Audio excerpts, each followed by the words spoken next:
Good morning, everybody. It's Camo Dave Show here for Sunday the 14th of March, and this is Lost Lakes. Aaron and John, they like to go, bush camping, I guess you could call it, up there, up there in the beautiful Canadian wilderness. Anyway, good channel here, some good stuff. Lost Lakes. Anyway, an interesting video here from John. About apparently Ontario is it's changing its fee structure for park fees, and if you are a solo camper or a solo explorer, whatever, you're going to be paying like 400% more. That's right, I said that, 400% more for your campsite. Anyway, price gouging by Ontario parks, 3 to 4 times higher for soloists. What they're doing now, instead of charging a per person fee, they're charging a per campsite fee. Okay, so if you're a solo hiker or a solo portage person, with canoes and all that, like he is, oftentimes just by himself, you'll be paying, your rates will go from like $9 a person to up to $41 a campsite. So, instead of paying $9 a person to get in the park to do your hiking or your portaging, you'll be paying almost $41, okay? Mississauga Park, a couple of the other parks there in Ontario there. So it's a per campsite fee that they're changing it to rather than a per person fee. So now if you are a family with 4 or 5 or 6 people, you'll be making out pretty good because you're just paying a campsite fee of say $40 rather than a per person fee of say $9 or $10. So you do okay. So if you're with a group or whatever, you pay less per person. But if you're particularly one person going into the park, you're really going to get stuck to, So he said on a typical venture into the park for just himself, he would usually pay, say, somewhere under $100 to get into the park to do his how many days he was going to be there. Now it's going to go up to like over $400 for the same thing. Now he said he can afford it. His channel's doing okay. He's got almost 40,000 subs, but he just says that's just a ridiculous price. They should have some sort of a fee structure that at least gives you some sort of a discount, now if you are a solo camper or whatever. And they do have a per person fee on some of the parks, but 2 of the parks that he likes are charging now a base fee for a campsite. Okay, and apparently the park authority there up in Ontario is saying they're just doing it to streamline the rates, and they also want to obviously make some more money because they say they want the park service, the Ontario Park Service, to be free of government, whichever government comes in. Sometimes federal government, they cut back the park authority or their finances or whatever, so they want to be able to maintain their own finances without having to worry about outside influences from, like, say, a federal government or whatever. I don't know. It's a very interesting video. Check it out, Lost Lakes, and a whole different fee structure. Now, the question I have for you guys is, are they doing anything like that here? How does it work in the United States? I mean, we got 50 different states. We have state parks. We have federal parks. I don't know. Are some of the states doing something like this where they charge you a per campsite fee that's higher, and it really discriminates against solo hikers or small parties? I don't know. Let me know. I don't know. But anyway, John's very upset about this, and is asking people, hey, to spread the word that this is not fair, especially to small groups or solo hikers. All right, interesting video there. All right, Storage Chasing Amber here is, just about everything's happened to her in the last couple of weeks. We've got snow, winds, power outages in Texas, the bad orange, the anxiety, whatever. Every whole lot of stuff. Now she's parked in Mississippi. Is this a particular lot? I don't know. Seems like a lot of people are parking in this one particular lot. It's there in coastal Mississippi near Gulfport, Biloxi, whatever. And they always, we've had other nomads getting kicked out of this lot too and getting really mad. She said there's no sign saying no overnight camping there, but a ranger shows up and says this lot is part of the state park system and you're not allowed to park here overnight and get out. So she gets out. So you see a sign. Should be, I don't know, man. So she got kicked out. That's clickbait. That's gonna get her some more views, right? Oh yeah. At least she didn't go on a tirade against the local either police / rangers, whatever. We had another Nomad the other day that got really PO'd. I don't know if it was the same lot or not, but apparently whoever it is, those coastal lots there in Mississippi, don't try to park there overnight, okay?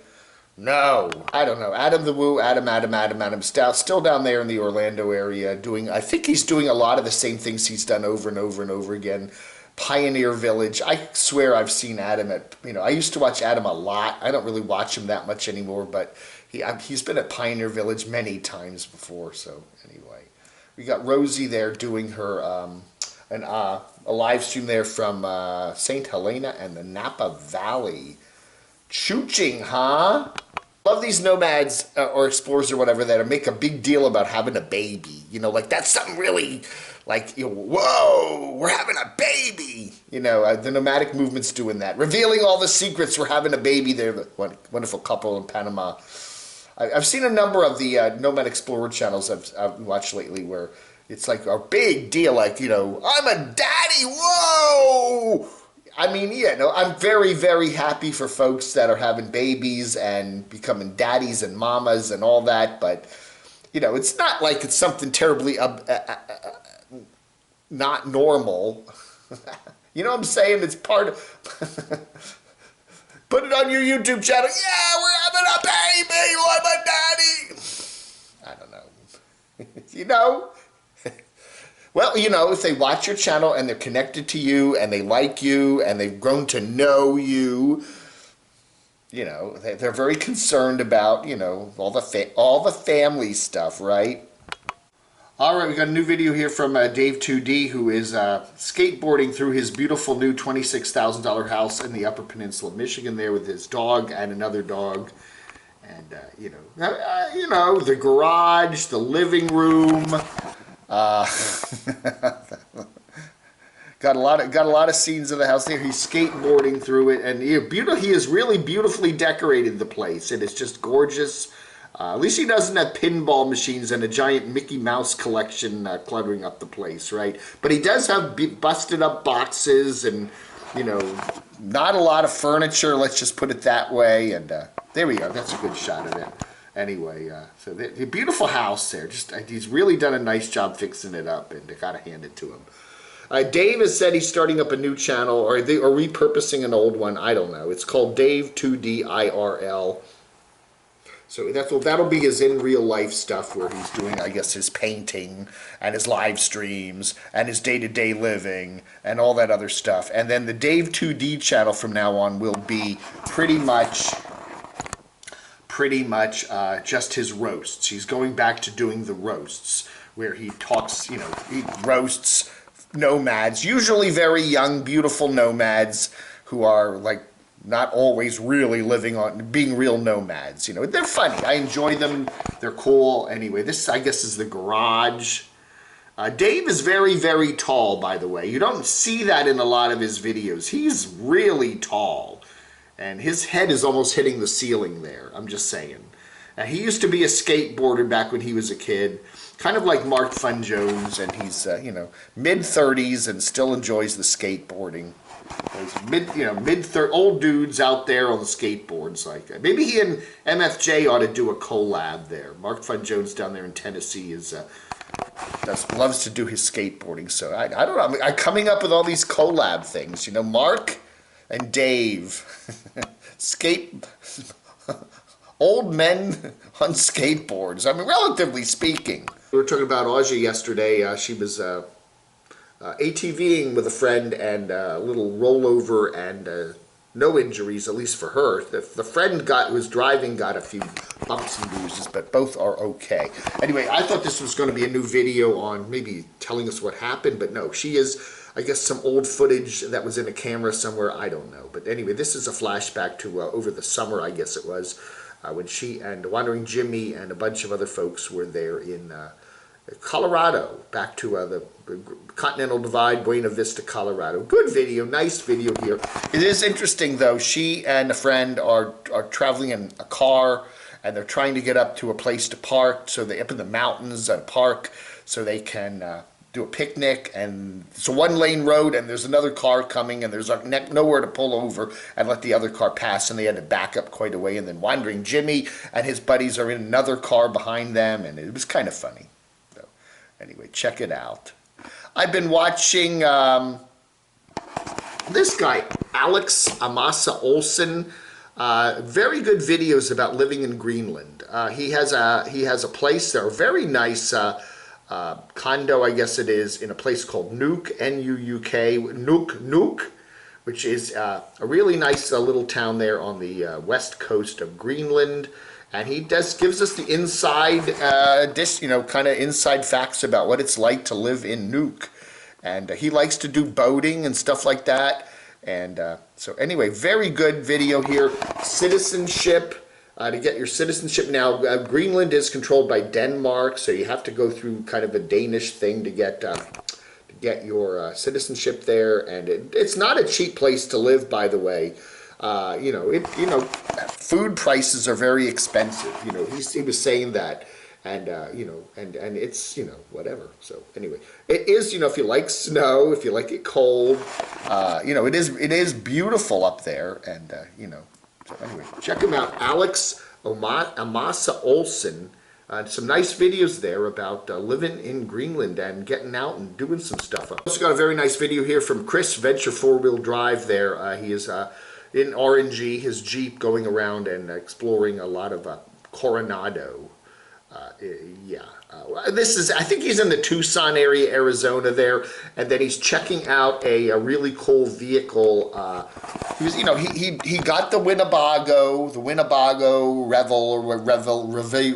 Revel, whatever they call it, and he also has the RNG Jeepy. The Jeepy's for the off-roady stuff. The Winnebago is basically for a little more luxurious type of camping where there's better roads and stuff. And then he does a really good video on getting shown this vehicle.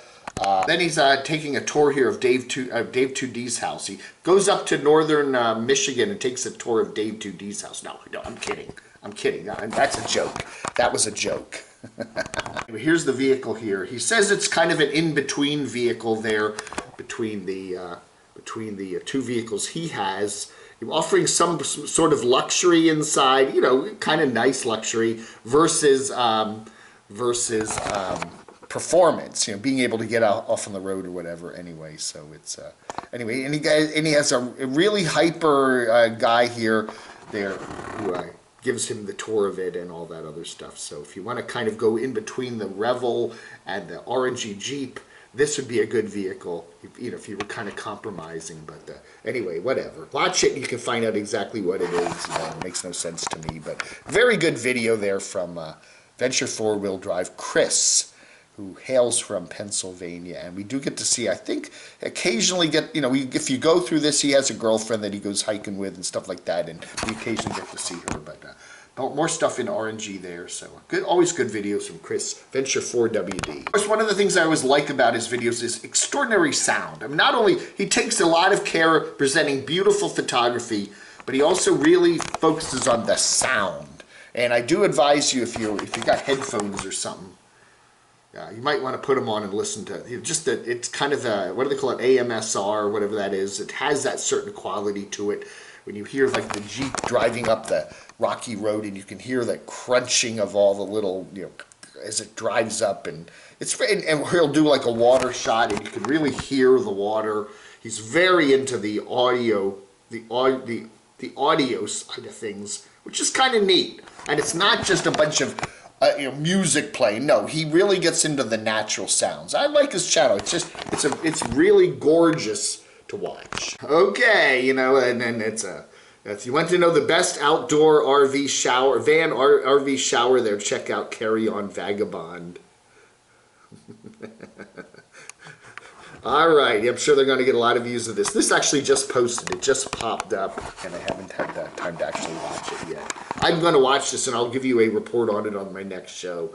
But yeah, outdoor showering. Oh yeah, carry on vagabond. What an adorable doggy.